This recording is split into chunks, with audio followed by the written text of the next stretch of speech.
I wanted to do something that I don't normally do. There's actually a huge branded community over on Facebook, which is a group of 13,000 people. That's a lot of branded enjoyers. And I'm usually active in this group, mainly publishing my videos over there and trying to comment to people, but I don't really have a lot of time for that. But today, I'm going to be answering your questions from the Facebook group. I didn't ask for any questions, but I see new questions come up all the time, so hopefully I can give you some helpful answers to start your branded journey or to improve your branded strategy. And of course, if you love branded and enjoy branded or just Yu-Gi-Oh in general, make sure to like the video and subscribe to the channel for more content like this, and of course follow me on Twitter because I post about branded there pretty constantly. Let's get to answering some questions. Nick Ferrante asks, hey y'all, I have a question. If I'm not playing Thrust for budget reasons, should I be playing Duplication? So I think the matter of Thrust being a little bit more of an expensive option is definitely something that people should be concerned of, but I think that Thrust has really good replacements. So what Thrust does in branded is basically when you get ashed on branded fusion, which could happen, it helps you set fusion duplication directly from the deck with its effect, and then during your opponent's turn you can activate duplication to target your branded fusion in the graveyard and activate it essentially without the possibility of getting ashed because it just copies the effect. So first of all, duplication cannot be ashed. That's one lesson that you need to learn. But secondly, what does this actually do? Thrust lets you play through Ash Blossom. What else lets you play through it? Two things. Crossout Designator and playing Ash in your deck essentially does the same thing that Thrust would do. You need to open a way to Branded Fusion plus Thrust in order to achieve this, and it's obviously more expensive because Thrust is pricey. But if you open Branded Fusion and Crossout Designator, it essentially does the same thing because it just can negate it and you can still resolve your Branded Fusion.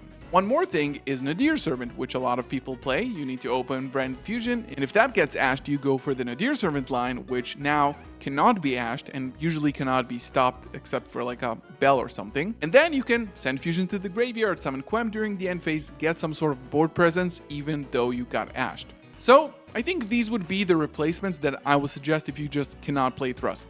I just had to show this because this is Dogmatica Numlaria. I don't even know what this does, but there's a lot of cool cooking in this group, of course. Damian Clayton asks, thoughts on Desires versus Allure in branded? I'm seeing both as of late. Note, I'm just trying to see if Desires and why Desires is an option. Getting a lot of comments and maybe people are being not so nice in the comments, but I will hopefully try to help.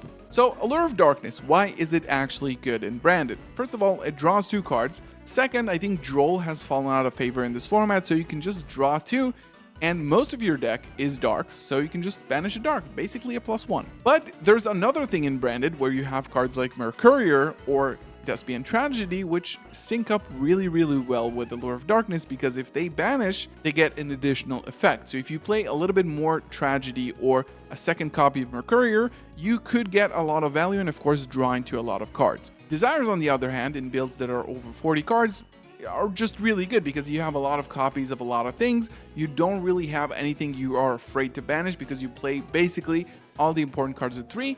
And it makes it so that you will just see 2 more cards and not see the other 10 anyway because you weren't going to see them. So Desires doesn't actually give you so much more additional value, but if you play the correct build, Allure of Darkness can actually help you extend even further. I'm not a huge fan of both actually in my current build because of a simple reason.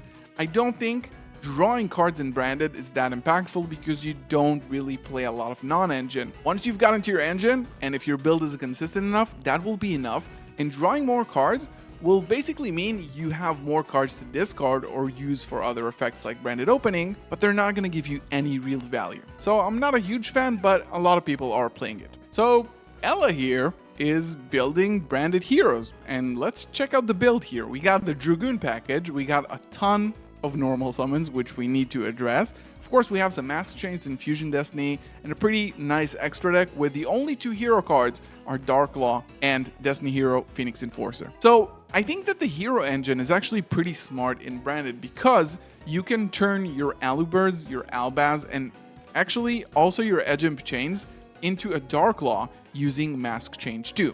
It's kind of heavy on the discard because your deck discards so much from things like Branded Opening and Albaz and Lubellion, that usually you don't really have a lot of card advantage in the hand. And there's also a big problem here where you have a ton of normal summons. I do like where he cut the Aluber down to 2 because you are sort of like doing splits with Keeper of Dragon Magic, which you also have to normal summon. But then in that case, I'll probably play 3 Keepers just to make sure I draw it, because opening can still get you to Aluber, but there's no other way to get to Keeper. And also Fusion Destiny, DPE is kind of busted. I really like it. So Luis Guzman, and I'm wondering if this is the real Luis Guzman, asked, is it better to play Infinite Impermanence or Ash or Forbidden Droplet or a third copy of Triple Tactics Talon? I'm kind of a fan of a more board breaker approach. I think this is also relatively the meta at the moment. My philosophy on hand traps versus board breakers in Branded is very simple. In order to beat today's decks, you need to play a very large amount of hand traps so you can see 2. One hand trap usually doesn't do enough against the strong combo decks, and if you only see 1 and you just fill up your deck with cards that are just going to be a -1, it doesn't help your deck building. What you could do instead, and this is why people are choosing a board breaker approach, is that each board breaker is extremely powerful. Thrust gets you an interruption or 2 for free, and Forbidden Droplet is just a master at clearing your opponent's interruptions at the cost of some of your hand, which is good in Branded because you want cards in the graveyard and you just need to resolve your single Branded fusion.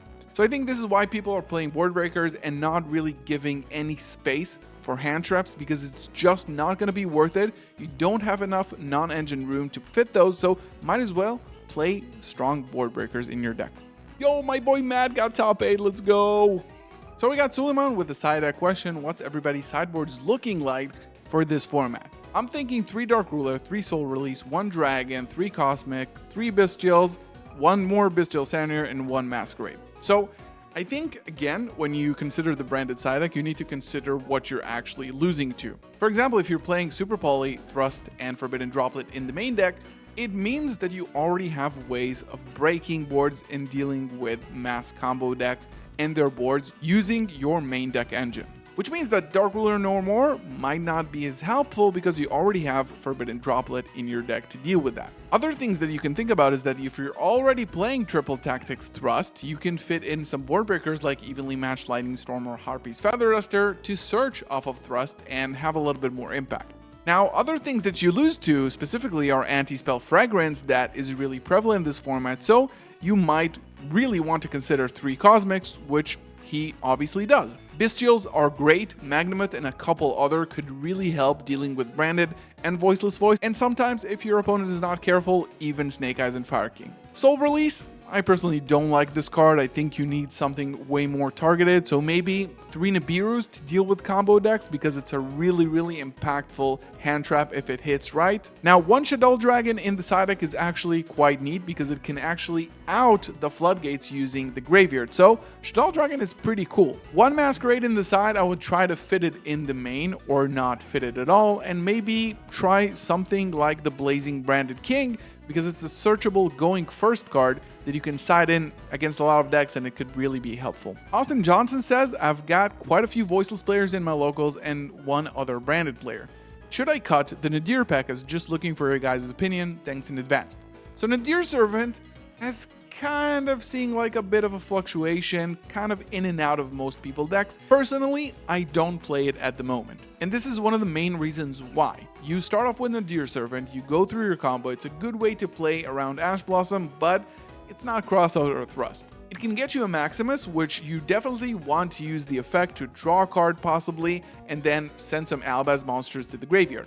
But it gets a lot riskier if you're playing against something like Voiceless Voice or Branded, which are still extremely popular at the moment. You don't want to go blind first into this deck and make them send 2 cards, and they can start off their turn by activating things like Herald of the Arclight to search a ritual, or Garura or Ants to start popping your shit. It's kind of dangerous, so I definitely understand why you want to take it out, and as I always say, build for your own meta. If a lot of players in your locals and tournaments around you play things like Voiceless and Branded, maybe Nadir is not an option, and maybe you should play a little bit more Super Poly. That's just my 2 cents. And this has been me answering some Facebook Branded questions. Hopefully you enjoyed this. If you want me to do another one of these, leave it down in the comments below. And yeah, consider joining the Branded Duelist Facebook group. Thank you so much for watching. Leave a comment, like, subscribe. We'll see you in the next one.